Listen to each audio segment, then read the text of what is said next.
ეს საქართველოს მხრივ გეოპოლიტიკური კურსის შეცვლა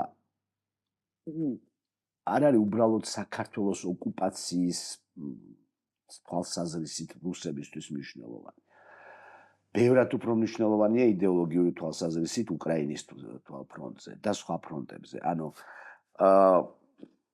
საქართველო ამ შემთხვევაში უბრალოდ ტერიტორია კი არ არის, რომელიც რუსებს ძალიან სერიოზულად სჭირდებათ. არა.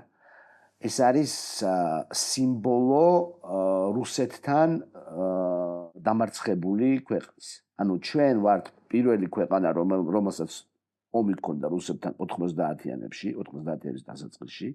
მაშინ ამას ესე პირდაპირ არ ეძახდნენ, მაგრამ ეს იყო ის კლასიკა, რასაც მერე ჰიბრიდული ომი დაერქვა. და პირველები ვიყავით, ვინც რუსებს ზურგი შეაქცია.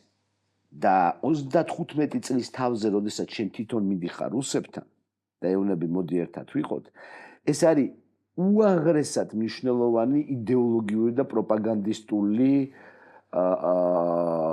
კოზირი მთელი ეგრეთ წოდებული ბლიჟნიე ზარუბეჟიესთვის.